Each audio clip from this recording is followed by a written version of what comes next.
Voici comment réparer les 3 pannes les plus fréquentes sur un chauffe-eau. Changer le thermostat, changer le groupe de sécurité ou procéder à un bon détartrage. Et voici comment changer le thermostat de votre chauffe-eau. Le changement de thermostat est une opération courante en cas de panne de votre chauffe-eau. Bien sûr, coupez le courant avant toute intervention. On commence par déconnecter les raccordements électriques situés sous le capot. Et voilà, c'est fait. Retirez maintenant le thermostat avec précaution. Le thermostat permet de limiter la température de chauffe. La température se règle simplement, comme ceci. Il suffit ensuite de replacer notre nouveau thermostat, puis de le reconnecter.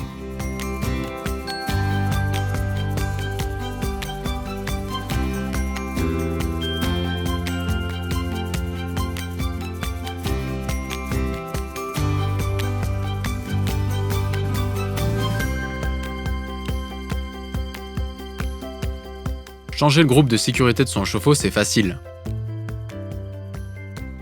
Comme toujours, coupez le courant avant toute intervention. Le groupe de sécurité permet la vidange et l'alimentation du chauffe-eau. Commencez par couper l'arrivée d'eau. Retirez ensuite le réducteur de pression connecté au groupe.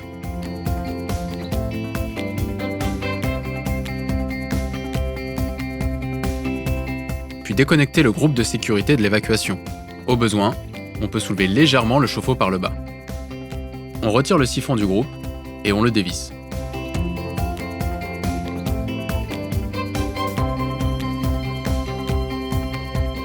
Profitez-en pour nettoyer le filetage de l'arrivée d'eau. On remonte toujours sur un filetage propre.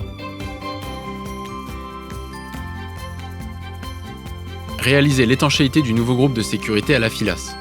Le ruban téflon, c'est pour dépanner, alors qu'un chauffe-eau électrique, on l'installe au minimum pour 10 ans.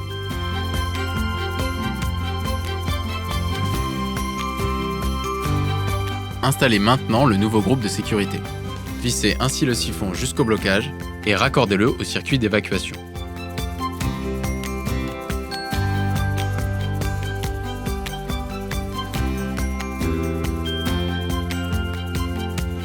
Ouvrez les arrivées d'eau sur le circuit et sur le groupe de sécurité.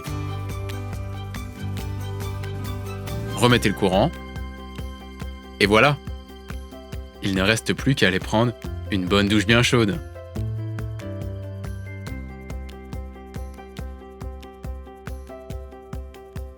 Détartrer son chauffe-eau permet d'éliminer du calcaire déposé dans le système et de vérifier l'état des composants. C'est également nécessaire lorsqu'il y a un risque de gel dans un logement inoccupé. Prévoyez un détartrage tous les 5 ans environ. Tout d'abord, on vidange la cuve. Règle numéro 1, toujours couper le courant. Vous pouvez utiliser une bassine ou un seau pour protéger le sol des éclaboussures. On ferme l'arrivée d'eau, le chauffe-eau ne se remplit plus. On crée un appel d'air en ouvrant quelques robinets. Le groupe de sécurité est équipé d'une molette de vidange. Tournez-la et le chauffe-eau se vide dans le siphon, puis par l'évacuation. Commencez par démonter le capot. Retirez les raccordements électriques. Démontez le thermostat avec précaution. Retirez ensuite la platine en dévissant les écrous.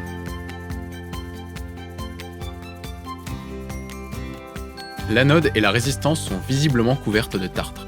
C'est justement pour ça qu'on les change.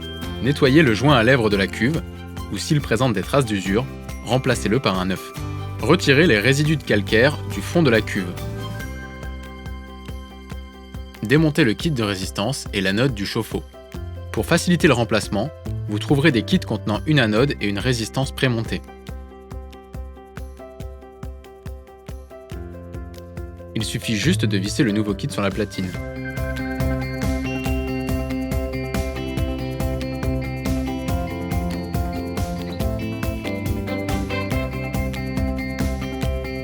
Replacez le joint neuf ou nettoyé.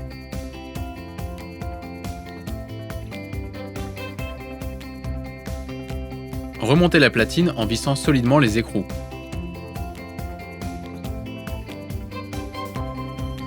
On replace alors le thermostat et on effectue ensuite les branchements électriques.